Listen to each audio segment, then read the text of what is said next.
السلام علیکم ورحمۃ اللہ وبرکاتہ۔ اللہ سبحانہ تعالیٰ نے ہمیں پیدا کیا اور ہمیں ہمارا دین، زندگی گزارنے کا طریقہ اسلام عطا کیا۔ اسلام میں دو بڑی اہم چیزیں ہیں، ایک ہے اللہ کے حقوق جن میں ہمارا ایمان، عبادات وغیرہ آتے ہیں، اور دوسرے ہیں بندوں کے حقوق جن میں ہمارے معاملات اور اخلاق وغیرہ آتا ہے۔ الحمدللہ جب ہم اپنے آپ کو مسلمان کہتے ہیں تو ہم اللہ پر ایمان رکھتے ہیں، رسولوں پر ایمان رکھتے ہیں، کتابوں پر ایمان رکھتے ہیں، فرشتوں پر ایمان رکھتے ہیں، آخرت پر ایمان رکھتے ہیں، ان سب چیزوں کو ہم مانتے ہیں۔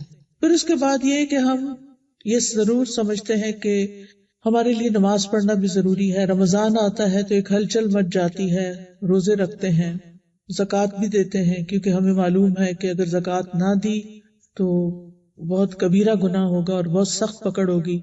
پھر ہم اپنی استطاعت کے مطابق حج وغیرہ بھی کر لیتے ہیں، لیکن جب بندوں کے ساتھ ڈیلنگ کا معاملہ آتا ہے تو ہم اکثر فیل ہو جاتے ہیں، اور شیطان ہمارے لیے انسانوں کے ساتھ معاملہ کرنے کو بہت مشکل بنا دیتا ہے۔ وہ معاملہ چاہے ہمارے قریبی لوگوں کے ساتھ ہو یا دور کے لوگوں کے ساتھ، ہم ان کے ساتھ ڈیل کرتے ہوئے بہت جلد پیشنس لوز کر جاتے ہیں، اور اعلیٰ ترین اخلاق جو کہ پسندیدہ ہے، جس کی تکمیل کے لیے، جس کو پورا کرنے کے لیے رسول اللہ صلی اللہ علیہ وسلم کو بھیجا گیا، آپ نے فرمایا کہ انما بعثت لاتمم مکارم الاخلاق، مجھے اس لیے بھیجا گیا ہے کہ میں مکارم الاخلاق یعنی اخلاق اعلیٰ اقدار کی تکمیل کروں۔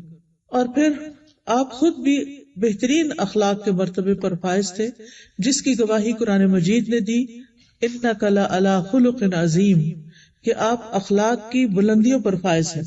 یہ اللہ تعالیٰ کی گواہی ہے نبی صلی اللہ علیہ وسلم کے اخلاق کے بارے میں۔ اب سوال یہ پیدا ہوتا ہے کہ ہم آپ کی امت ہیں تو پھر ہمارے اندر وہ اخلاق کیوں نہیں جو اخلاق پیدا کرنے کے لیے نبی صلی اللہ علیہ وسلم دنیا میں تشریف لائے تھے؟ تو اس لیے وقتاً فوقتاً بہت ضروری ہے کہ ہم اپنی عادات کا، اپنے اخلاق کا جائزہ لیتے رہیں کہ کیا اپ ٹو دا مارک ہے، اپ ٹو دا اسٹینڈرڈ ہے یا نہیں، کہاں کمی ہے، کہاں مزید ضرورت ہے کہ ہم اپنی عادتوں کو امپروو کریں، کیونکہ اخلاق کا لفظ جو ہے وہ خلق سے ہے۔ ایک انسان کی فزیکل باڈی ہے اور ایک انسان کے اعمال ہیں، اور انسان کی گفتگو ہے، انسان کے دیکھنے کا انداز ہے، انسان کے چلنے کا انداز ہے، اس کی عادات ہیں۔ تو ہمیں اپنی عادات کا ضرور جائزہ لینا ہے کہ ہم کہاں کھڑے ہیں۔ تو سب سے پہلی بات یہ کہ اللہ سبحانہ تعالیٰ کو یہ بات بہت پسند ہے، وہ لوگ اللہ کے محبوب بندے ہوتے ہیں کہ جن کے اخلاق اچھے ہوتے ہیں۔ اچھے اخلاق والے بندوں کے بھی محبوب ہو جاتے ہیں، فرشتوں کے بھی محبوب ہو جاتے ہیں، اور اللہ کے بھی محبوب بن جاتے ہیں۔ تو وہ چیز جو انسان کو اتنے بڑے درجے پر لے جائے کہ اللہ کی محبت بھی اس کو مل جائے اور بندے بھی اسے پسند کریں، تو وہ چیز ہمیں اپنے اندر کتنا ضروری ہے کہ ہم اس کو پیدا کریں۔ اس سلسلے میں ہم دیکھتے ہیں کہ رسول اللہ صلی اللہ علیہ وسلم نے فرمایا، بلا شبہ اللہ عز و جل مہربان ہے، مہربانی اور بلند اخلاق کو پسند کرتا ہے۔ یعنی اللہ تعالیٰ خود مہربانی کرنے کو پسند کرتا ہے، اور وہ کیا چاہتا ہے کہ اس کے بندے بھی ایک دوسرے پر مہربانی کریں، اور اس کے گھٹیا پن سے نفرت کرتا ہے۔ یعنی اللہ تعالیٰ گھٹیا اخلاق سے نفرت کرتا ہے، صرف یہ نہیں کہ اعلیٰ اخلاق کو پسند کرتا ہے بلکہ گھٹیا اخلاق کو ناپسند بھی کرتا ہے۔ تو اس لیے بہت ضروری ہے کہ ہم ان چیزوں سے بچیں جو اللہ تعالیٰ کو ناپسند ہیں۔ اب دیکھیں، بندوں سے جب ہم محبت کرتے ہیں تو ہمارا دل چاہتا ہے کہ وہ بھی ہم سے محبت کریں، اور اس کے لیے پھر ہم ایسے کام کرتے ہیں جو ان کی نظروں میں اچھے ہوں۔ پھر اسی طرح ایک اور روایت میں آتا ہے، اسامہ بن شریک کہتے ہیں، ہم نبی صلی اللہ علیہ وسلم کے پاس بیٹھے ہوئے تھے، گویا ہمارے سروں پر پرندے بیٹھے ہوں، یعنی اتنا پن ڈراپ سائلنس تھا، ہم میں سے کوئی بھی باتیں نہیں کر رہا تھا۔ یعنی آپ کی مجلس میں بہت ادب کے ساتھ، خاموشی کے ساتھ بیٹھے ہوئے تھے۔ اچانک آپ کے پاس کچھ لوگ آئے اور انہوں نے پوچھا کہ اللہ کے بندوں میں سے اللہ کے نزدیک کون سب سے زیادہ محبوب ہے، یعنی اللہ تعالیٰ کس کو سب سے زیادہ پسند کرتے ہیں؟ آپ نے فرمایا جو سب سے اچھے اخلاق والے، وہ اللہ تعالیٰ کے پسندیدہ ہیں۔ اسی طرح قیامت کے دن نبی صلی اللہ علیہ وسلم کے قریب کون لوگ ہوں گے، یعنی اللہ تعالیٰ کی پسند کے بعد نبی صلی اللہ علیہ وسلم کن کو پسند کرتے ہیں اور کن کو اپنے قریب رکھنا پسند کریں گے قیامت کے دن، اس کے بارے میں بھی حدیث میں آتا ہے۔ رسول اللہ صلی اللہ علیہ وسلم نے فرمایا، بے شک قیامت کے دن میرے نزدیک تم میں سے سب سے زیادہ محبوب اور قریب بیٹھنے والے لوگ وہ ہیں جو بہترین اخلاق والے، یعنی نبی صلی اللہ علیہ وسلم کے قریب بھی وہ لوگ بیٹھیں گے جن کے اخلاق سب سے اچھے ہوں گے۔ تو اس لیے کتنا ضروری ہے کہ جو کوالٹی اللہ تعالیٰ کو پسند ہے، اللہ تعالیٰ کے رسول کو پسند ہے، اور جو ہمیں اللہ کا قرب عطا کرتی ہے اور رسول اللہ صلی اللہ علیہ وسلم کے قریب کرتی ہے، ان چیزوں کو ہم کیوں نہ اپنی زندگی میں لے کر آئیں۔ ایک اور روایت میں آتا ہے، عبداللہ ابن عمر سے روایت ہے کہ رسول اللہ صلی اللہ علیہ وسلم سے پوچھا گیا، یا رسول اللہ صلی اللہ علیہ وسلم، کون سے لوگ افضل ہیں، بہترین لوگ کون ہیں؟ آپ نے فرمایا، ہر مخموم القلب اور سچی زبان والا۔ صحابہ نے کہا، ہم سچی زبان والے کو تو پہچانتے ہیں، مخموم القلب سے کیا مراد ہے؟ آپ نے فرمایا، ایسا دل جو ڈرنے والا اور صاف ہو، اس میں گناہ، بغاوت، خیانت اور حسد نہ ہو۔ اللہ تعالیٰ ایسے بندوں کو پسند کرتے ہیں جو زبان کے بھی سچے ہوں اور جن کا دل صاف ہو۔ صاف دل کے لوگ، دلوں میں بغض اور حسد اور بغاوت اور خیانت، دھوکہ بازی یہ نہ ہو۔ پھر یہ بھی یاد رکھیے کہ اچھا اخلاق جو ہے وہ جنت میں لے جانے والی صفت ہے۔ ابو ہریرہ کہتے ہیں کہ رسول اللہ صلی اللہ علیہ وسلم نے فرمایا، تم جنت میں داخل نہیں ہو سکو گے جب تک ایمان نہ لاؤ، اور تم ایمان نہیں لا سکتے جب تک کہ آپس میں محبت نہ کرو۔ کیا میں تمہیں ایسی بات نہ بتاؤں کہ جب تم اس پر عمل کرو گے تو تمہارے درمیان محبت پیدا ہو جائے گی؟ آپس میں سلام کو عام کرو، یعنی اچھے اخلاق کی پہلی نشانی کیا ہے محبت پیدا کرنے کی؟ کہ سلام کو خوب عام کیا جائے۔ ہم میں سے ہر کوئی یہ چاہتا ہے، ہم میں سے ہر کوئی یہ پسند کرتا ہے کہ ہم جنت میں جائیں، اس کا شوق بھی رکھتا ہے، لیکن جنت میں جانے والوں کی کوالٹیز کیا ہیں، کون سے لوگ جنت میں جانے کے لیے سوٹیبل ہیں، یہ ہمیں معلوم نہیں ہوتا، اور کون سی چیزیں جنت میں جانے کے لیے رکاوٹ بن جاتی وہ بھی پتہ ہونی چاہیے۔ اب دیکھیے، جیسے دنیا میں ہر شخص کینیڈا نہیں آ سکتا، ہر شخص یعنی دنیا میں جتنے بھی گلوب پہ لوگ ہیں، ہر شخص امریکہ نہیں جا سکتا۔ کیوں؟ اس کے لیے ویزا چاہیے ہوتا ہے، اور جو ویزا آپ اپلائی کرتے ہیں تو اس کے لیے کچھ کوالیفیکیشن چاہیے ہوتی ہے۔ آپ میں سے جو لوگ امیگریشن لے کر یہاں پر آئے ہیں وہ جانتے ہیں کہ آپ سے کتنے سوال کیے گئے، آپ کی کون کون سی چیزیں دیکھی گئی، اور اگر وہ پوری نہیں تھی تو پھر کیا کیا گیا۔ جن لوگوں کی نہیں، ان کا ویزا ریجیکٹ ہو گیا، وہ نہیں آ سکے کیونکہ وہ کوالیفائی نہیں کرتے تھے۔ اسی طرح آپ کہیں جاب کرنا چاہتے ہیں تو آپ کے لیے کیا ضروری ہوتا ہے، کیا کریں؟ کوالیفیکیشن کو میٹ کریں۔ جنت میں جانے کے لیے بھی کچھ کوالیفیکیشن ضروری ہے، اگر وہ نہیں ہے تو جنت میں نہیں جا سکتے، کیونکہ جنت میں سلیکٹڈ لوگ جائیں گے۔ اللہ سبحانہ وتعالیٰ اس دنیا میں بندوں کو مختلف قسم کے ٹیسٹ میں ڈال کر یہ دیکھ رہے ہیں کہ کون کوالیفائی کرتا ہے جنت میں جانے کے لیے اور کون نہیں کرتا۔ اب وہ کون سی چیزیں ہیں کہ جو ہمارے اندر ہونی چاہیے تاکہ پھر ہمیں جنت کے لیے اجازت ملے؟ کیونکہ اللہ تعالیٰ فرماتے ہیں جنت کو کہ انتی رحمتی، اے جنت تو میری رحمت ہے، ادخل بک من اشاء، تم میں سے جس کو میں چاہوں گا جنت میں داخل کروں گا۔ یعنی جنت کے اندر کوئی اپنی مرضی سے نہیں جا سکتا جب تک اللہ کا اذن نہ ہو، اور اللہ تعالیٰ جس کو پسند کریں گے اس کو جنت میں بھیجیں گے۔ لہذا بہت ضروری ہے کہ ہم وہ کام کریں اس زندگی کے اندر جن کی وجہ سے ہم اللہ کے پسندیدہ بندے بن جائیں، اور ان میں سے اہم ترین چیز کیا ہے؟ اچھا اخلاق۔ نبی صلی اللہ علیہ وسلم نے فرمایا 3 قسم کے لوگ جنتی ہیں، ان میں سے ایک رحم اور شفقت کرنے والا، جو دوسروں پر مہربان ہو، رحیم ہو۔ دوسرا ہر قرابت دار اور ہر مسلمان کے لیے نرم دل ہو، یعنی رحم اور شفقت کرنے والا اور ہر ایک کے لیے نرم دل ہونا، لوگوں کے لیے سختی نہ کرنا۔ پھر اسی طرح مومن کے لیے ایک مضبوط دیوار کی طرح ہے، ان کا آپس کا تعلق رحماء بینہم ہے کہ وہ ایک دوسرے کے لیے بہت مہربان ہوتے ہیں۔ وہ ایک جسم کی طرح ہوتے ہیں کہ جب جسم کا ایک حصہ تکلیف میں ہوتا ہے تو باقی بھی جسم اس کا ساتھ دیتا ہے. یعنی مسلمانوں کی آپس کی بانڈنگ ایسے ہی ہے جیسے ہمارے پورے جسم کی بانڈنگ آپس میں، ان میں سے کوئی چیز الگ تو نہیں ہے نا، سارا جسم ایک دوسرے کے ساتھ کنیکٹڈ ہے، جڑا ہوا ہے. تو اس سے پتہ چلتا ہے کہ مومن جو ہوتے ہیں وہ بھی ایک باڈی کی طرح ہوتے ہیں، آپس میں جڑے ہوئے ہوتے ہیں. اگر کسی ایک کو تکلیف پہنچتی ہے تو دوسرے بھی تکلیف محسوس کرتے ہیں. تو اس لیے بہت ضروری ہے کہ ہم اچھے اخلاق کو اپنی زندگی میں لائیں. ابو ہریرہ سے روایت ہے کہ رسول اللہ صلی اللہ علیہ وسلم نے فرمایا، تم لوگ ایک دوسرے سے حسد نہ کرو، جیلس نہ ہو. جیلس ہونے کا کیا مطلب ہے کہ جب کسی کو کوئی نعمت ملے، کوئی چیز ملے تو انسان کیا کہے، انسان خوش ہونے کے بجائے تکلیف محسوس کرے. اب یہ نیکسٹ ٹائم آپ نے اپنے اوپر چیک رکھنا ہے کہ آپ کی کسی بہن کو کچھ مل گیا، بھائی کو کچھ مل گیا، کوئی نعمت اللہ نے دنیا کی دی، آپ خوش ہوئے یا نہیں ہوئے. اگر آپ اس پر خوش ہیں کہ الحمدللہ دوسرے کو اچھی چیز مل گئی ہے، مجھے بہت اچھا لگ رہا ہے، اور یہ صرف زبانی کلامی نہیں، آپ نے اپنے دل کا جائزہ لینا ہے کہ آپ کیا محسوس کر رہے ہیں، کسی کی نعمت پر آپ کیا محسوس کرتے ہیں. کسی نے اچھی گاڑی لے لی، کسی نے اچھا گھر بنا لیا، آپ کو کیسا لگا؟ جبکہ آپ کے پاس ویسی گاڑی نہیں یا آپ کے پاس ویسا گھر نہیں، تو آپ کے دل میں افسوس اور غم آیا یا خوشی آئی؟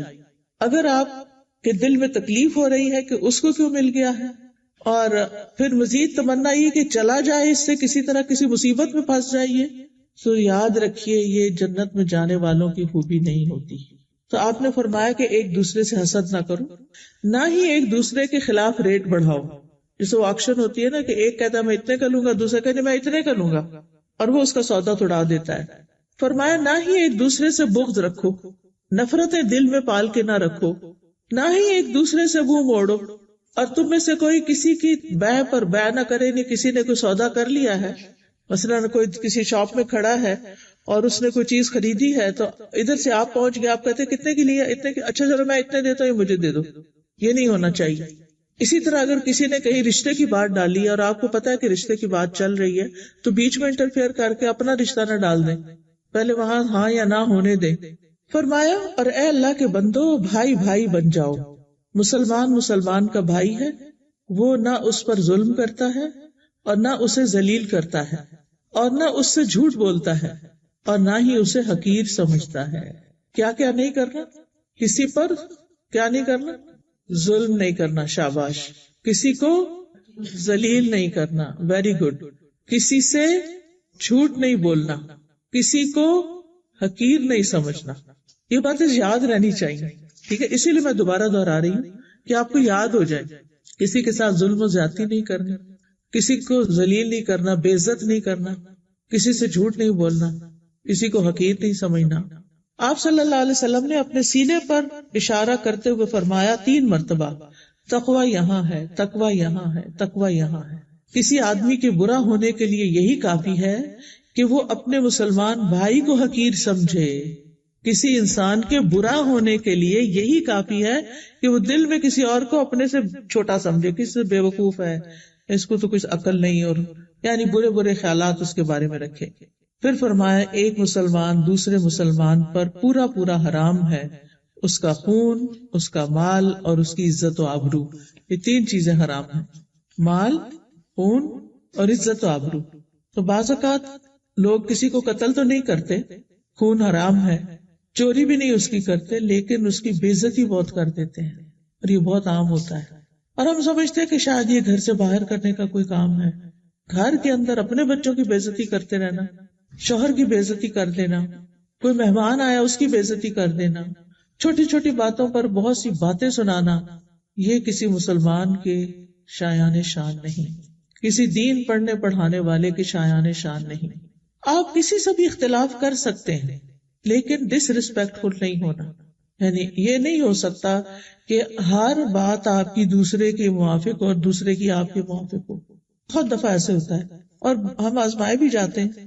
آپ ایک جگہ جانا چاہتے ہیں، گھر والے کہیں اور جانا چاہتے ہیں، آپ کچھ کھانا چاہتے ہیں، بچے کچھ اور کھانا چاہتے ہیں، آپ کوئی چیز گھر میں کہیں کوئی ڈیکوریشن پیس ہی رکھنا ہو، آپ کہیں رکھنا چاہتے ہیں، ہسبینڈ کہیں اور رکھنا چاہتے ہیں، آپ کھڑکی کھولنا چاہتے ہیں وہ بند کرنا چاہتے ہیں، آپ اے سی چلانا چاہتے ہیں وہ بند کرنا چاہتے ہیں. یہ روزمرہ کے ایشو ہیں. اب ان کو بیٹھ کے ریزالو کر لینا چاہیے، لیکن یہ نہیں کہ چیخنا چلانا شروع کر دیں، بدتمیزی شروع کر دیں. یہ نہیں ہو سکتا. مومن یہ نہیں کرتا. ریسپیکٹ فلی دوسرے کو اپنا نقطہ نظر کنوے کرتا ہے، کوئی سولوشن نکالتا ہے اس کا، لیکن یہ نہیں کرتا کہ بول چال بند کر دے، بد اخلاقی برتے. ایسے کام نہیں. ٹھیک ہے. پھر صرف یہ نہیں کہ ہمیں ایک دوسرے سے حسد نہیں کرنا، بلکہ محبت کرنی ہے. نبی صلی اللہ علیہ وسلم نے فرمایا مومن محبت کرتا ہے اور اس سے محبت کی جاتی ہے. یہ ایمان کی علامت ہوتی ہے کہ آپ لوگوں سے محبت کریں اور لوگ بھی آپ سے محبت کریں، اور اس بندے میں کوئی خیر نہیں، کوئی خوبی نہیں جو نہ محبت کرتا ہے اور نہ اس سے محبت کی جاتی ہے. اور لوگوں میں سے سب سے زیادہ بہترین انسان وہ ہے جو ان کے لیے سب سے زیادہ فائدہ مند ہے، نفع بخش ہے، ان کو فائدہ پہنچاتا ہے. وہ سب سے اچھا انسان ہے. اچھا انسان وہ نہیں جس نے قیمتی جیولری پہن رکھی ہو، اچھا انسان وہ نہیں جس کے شوز بڑے مہنگے ہوں، اچھا انسان وہ نہیں جس کا عبایا بڑا مہنگا ہو، اچھا انسان وہ نہیں جس کا بیگ بڑا قیمتی ہو، اچھا انسان وہ نہیں جس نے خوب میک اپ کیا ہوا ہو. اچھا انسان وہ ہے جس کا اخلاق اچھا ہو، جو دوسروں کو فائدہ پہنچائے، جو دوسروں کے کام آنے والا ہو، جو دوسروں کی مدد کرنے والا، جو دوسروں کی خدمت کرنے والا ہو. اور ہر ایک کا طریقہ فرق ہو سکتا ہے. کوئی مال سے مدد کرتا ہے، کوئی جان سے کرتا ہے، کوئی اچھے اخلاق سے، کوئی علم سے، کوئی کسی طرح، کوئی کسی طرح. اللہ نے یہ کام نہ مختلف لوگوں کو بانٹے ہیں. سارے لوگ ڈاکٹر نہیں ہوتے، سارے انجینئر نہیں ہوتے. یہ جو مزاجوں کا فرق رکھا ہے، یہ پسند ناپسند کا یا قابلیت کا فرق، یہ اللہ کی طرف سے ہے. یہ اختلاف رکھا ہے اللہ نے تاکہ دنیا کے کام چلتے رہیں.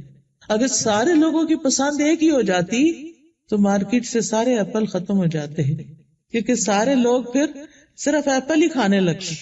تو اب آپ دیکھیے گھر میں بھی فروٹ آتا نا، کوئی بچہ کیلا پسند کرتا ہے، کوئی انگور پسند کرتا ہے. اب آپ اس پہ الجھے نہیں کہ یہ کیا مسئلہ ہے، میں کیا کیا لے کر آؤں، کبھی کوئی کچھ کہتا ہے کوئی کچھ نہیں. یہ اچھی بات ہے. اگر سارے ایک ہی چیز چاہتے ہوتے تو ایک چیز کے پیچھے سب لگ جاتے اور باقی چیزیں پڑی رہتی. تو یہ اختلاف اس دنیا کی رونق ہے، زینت ہے. اس کو انجوائے کرنا چاہیے، اس کے فائدے سوچنے چاہیے، نہ کہ اس کے پیچھے جھگڑے شروع کر دینے چاہیے.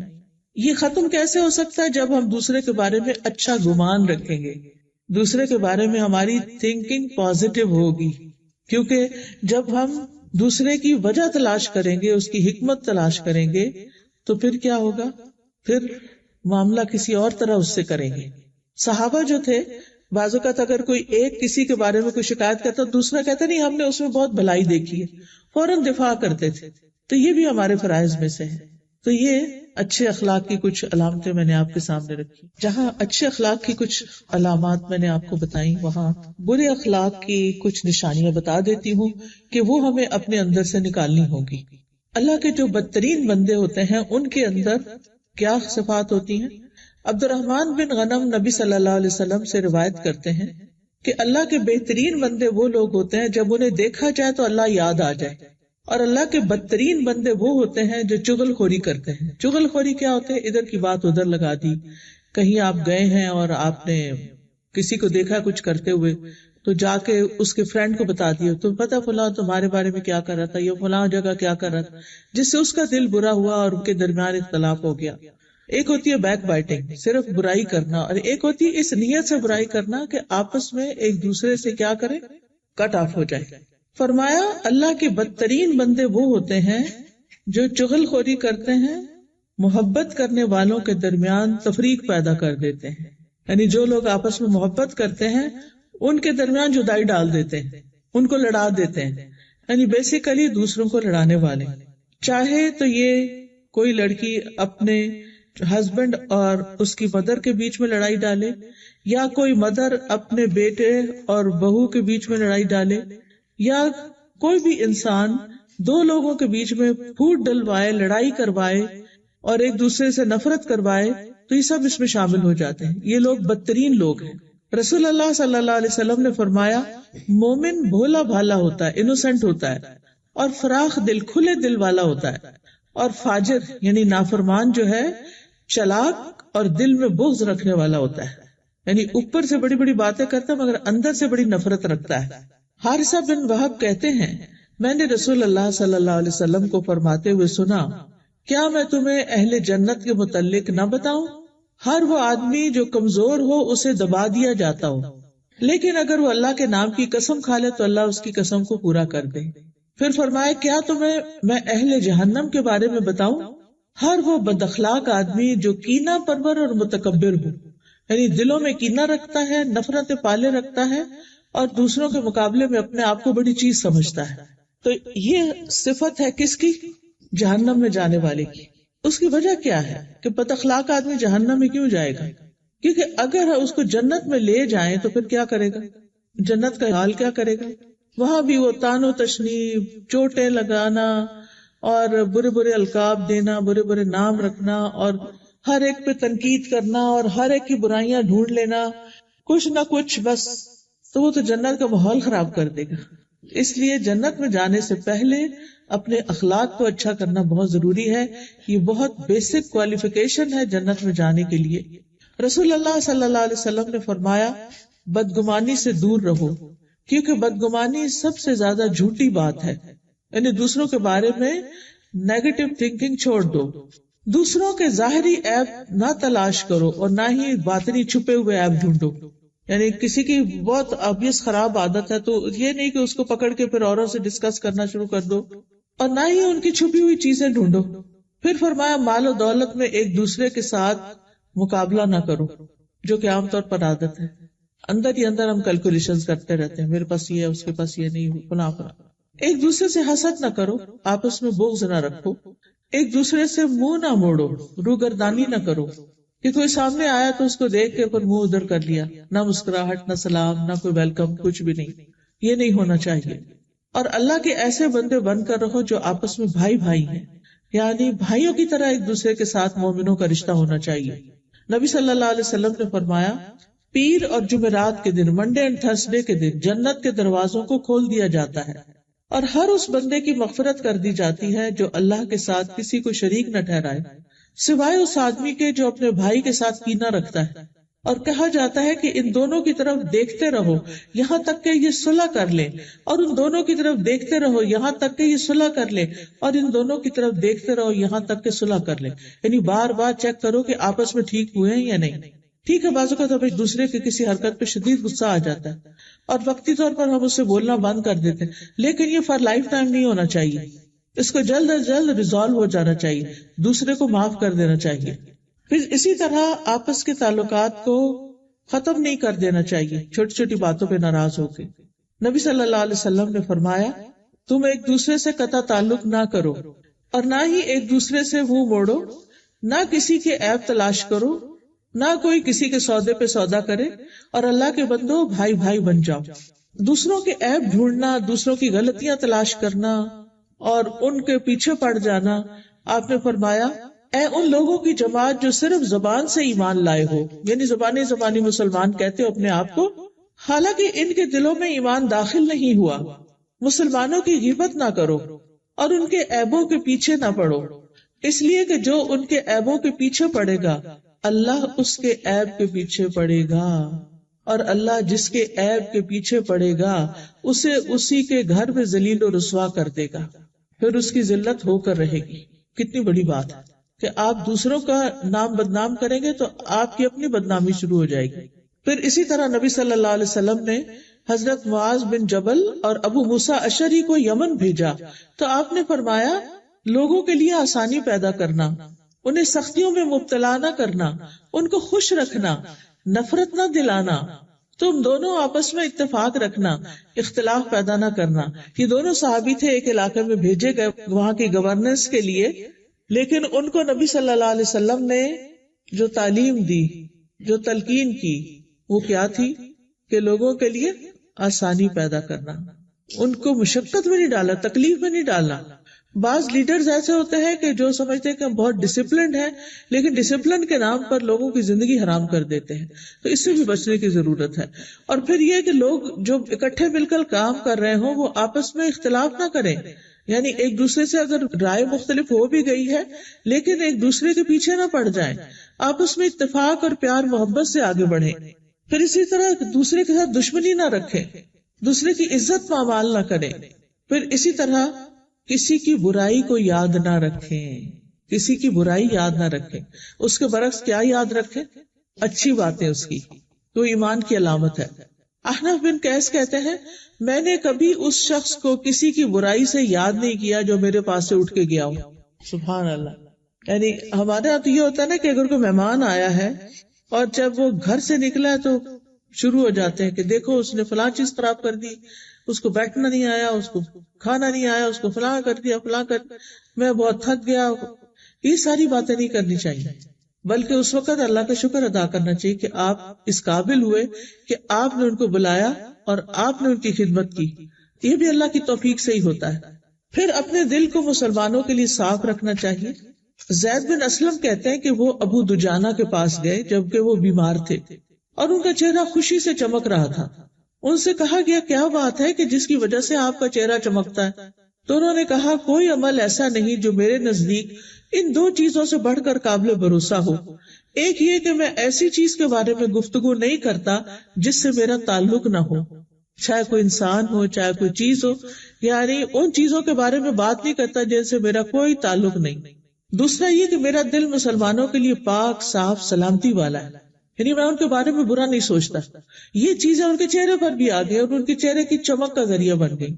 ابو حاتم کہتے ہیں کینہ شر کی بنیاد ہے، جو اپنے دل میں شر کو چھپائے ہوتا ہے اور وہ اس کے لیے ایسی ایسی نباتات اگاتا ہے، بوٹیاں اگاتا ہے جن کا ذائقہ انتہائی تلخ اور کڑوا ہوتا ہے. یعنی جو شخص اپنے دل میں شر اور عداوت اور بغض اور کینہ چھپا کر رکھتا ہے اس سے ایسے پودے پھوٹتے ہیں کہ جن کا ذائقہ بڑا کڑوا ہوتا ہے، کیونکہ انسان پھر جگہ جگہ اپنا ریئیکشن، اپنا ایٹیٹیوڈ شو کرنا شروع کر دیتا ہے. قیامت کے دن مال اور بیٹے کام نہیں آئیں گے. کسی کو آیت پتہ یہ کہاں ہے؟ یوم لا ینفع مال ولا بنون. نہ مال کام آئے گا نہ بیٹے کام آئیں گے. اس دنیا میں ہمیں زیادہ ہرس کس چیز کی ہوتی ہے؟ مال زیادہ ہو، بیٹے ہوں. اگر کسی کی صرف بیٹیاں ہوں تو وہ راضی نہیں ہوتا جب تک بیٹا نہ ہو جائے. ٹھیک ہے نا؟ تو یوم لا ینفع مال ولا بنون الا من اتى اللہ بقلب سلیم، مگر جو اللہ کے پاس قلب سلیم لے کر آیا، سلامت دل لے کر آیا، وہ کامیاب ہوگا، اس کو فائدہ ہوگا.